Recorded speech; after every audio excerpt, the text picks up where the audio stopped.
헌법재판소는 오늘 오후 윤석열 대통령 탄핵 심판 9차 변론기일을 열고 지금까지 양측이 정리한 입장을 확인합니다.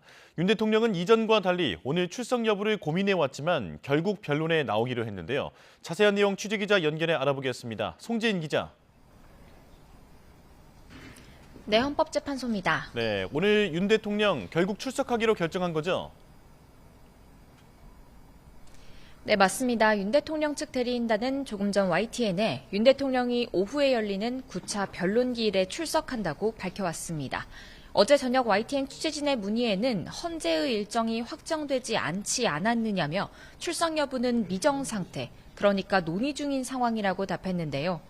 앞서 윤 대통령 측이 내란 혐의 형사재판 준비기일과 구속 취소 신문이 있는 날이라며 연기를 요청했던 오는 20일 10차 변론기일에 대해 헌재가 결론을 내리지 않는 상황에서 일정 준비를 위해 출석 여부를 고심하다가 결국 출석하는 쪽으로 방침을 정한 것으로 보입니다. 이로써 오늘 변론에서도 윤 대통령이 자신의 탄핵 소추 사유에 대해 직접 발언할 가능성이 나옵니다. 네, 오늘 오후에 진행되는 변론 절차도 정리해 주시죠. 네, 오늘 변론은 별도의 증인 신문 없이 양측의 공방이 줄을 이을 것으로 보입니다.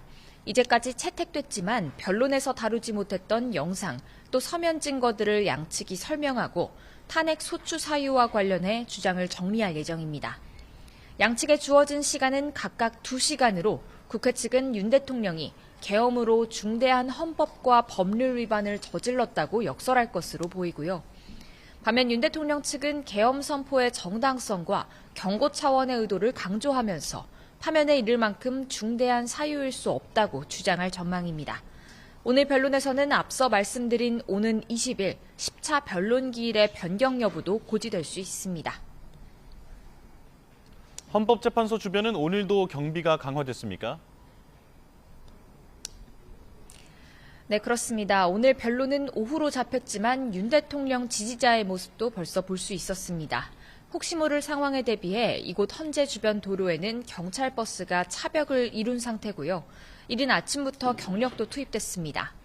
오늘 이곳 헌법재판소 근처에 동원된 경력의 규모만 46개 부대 3천여 명에 이릅니다. 오후 변론이 가까워질수록 주변 경비는 더 강화될 것으로 보입니다. 지금까지 헌법재판소에서 YTN 송재인입니다.